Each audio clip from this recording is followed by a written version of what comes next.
અરે ઓછું નાક પણ અસલી નાક. MDH કાશ્મીરી લાલ મરચાની પાવડર.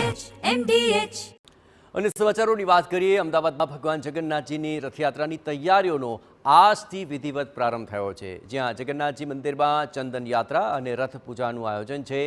શાસ્ત્રોક્ત વિધિ વિધાન અનુસાર ત્રણેય રથની ચંદન પૂજા કરવામાં આવી રહી છે.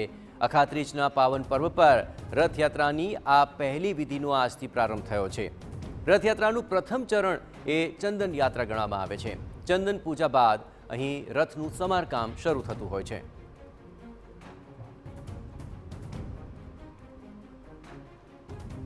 તો આ વખતની રથયાત્રા પહેલા જે તૈયારીઓ છે તેનો આજે અખાત્રીજથી શુભારંભ થતો હોય છે, અને તેમાં સૌપ્રથમ હોય છે આ ચંદન પૂજા, અને ચંદન પૂજા બાદ રથોનું જે સમારકામ છે તે હાથ ધરાતું હોય છે. જગન્નાથજીની રથયાત્રાની તૈયારીઓનો આજથી વિધિવત પ્રારંભ થયો છે. આગામી રથયાત્રાને લઈને આજે આ શુભ શરૂઆત કરવામાં આવી છે. દર વર્ષે આ ક્રમ નિયમિત રૂપે નિભાવાતો હોય છે, અને શાસ્ત્રોક્ત વિધિ વિધાન સાથે ત્રણેય રથોની ચંદન પૂજા સંપન્ન કરવામાં આવતી હોય છે, અને ત્યારબાદ દર વર્ષે જ રથયાત્રા નીકળે છે એ પહેલાં રથોનું જે સમારકામ છે તેની શરૂઆત કરવામાં આવતી હોય છે. આપને એ પણ જણાવી કે રથયાત્રાનું આ પ્રથમ ચરણ છે. પ્રથમ ચરણની અંદર ચંદન પૂજા અને ત્યારબાદ રથોનું સમારકામ અને અન્ય તમામ રથને સંબંધી અને યાત્રા સંબંધિત જે તૈયારીઓ છે તેનો આજથી શુભારંભ કરાતો હોય છે. સનાતન હિન્દુ સંસ્કૃતિની અંદર જે રથયાત્રાનું વિશેષ મહાત્મ્ય છે, અને તેની અંદર અખાત્રીજનો અવસર ખૂબ જ શુભ માનવામાં આવે છે.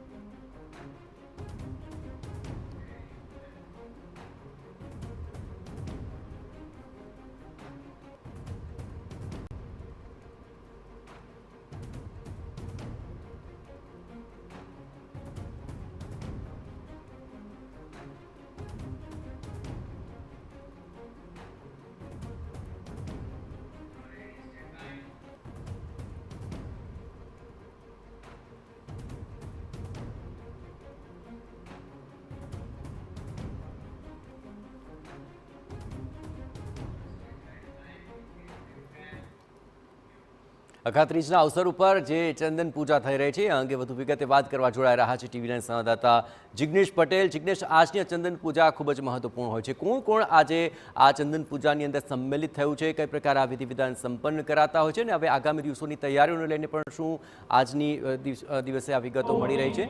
જિગ્નેશ.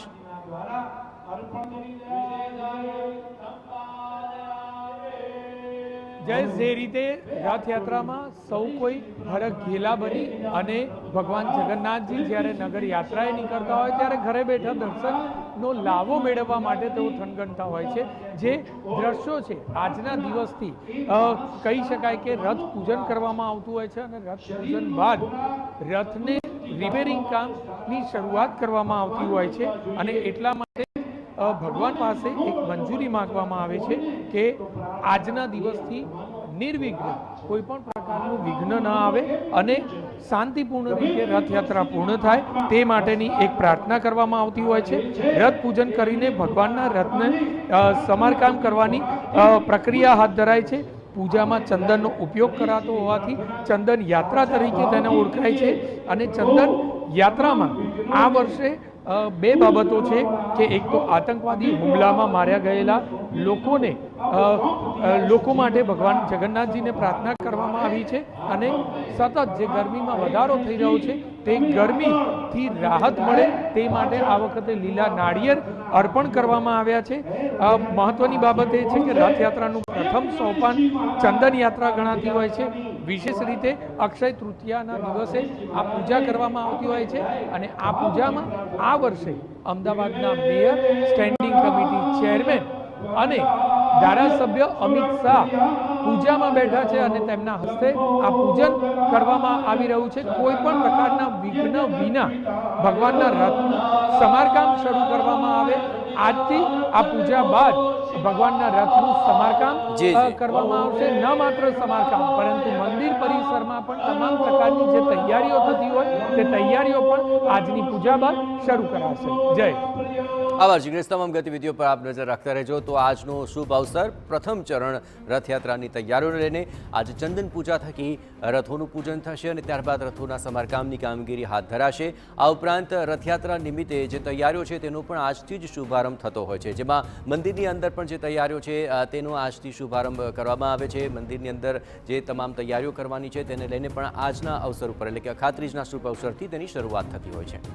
MDH બિરયાની મસાલા, પારંપરિક બિરયાનીનો અસલી સ્વાદ. असली मसाले साच साच MDH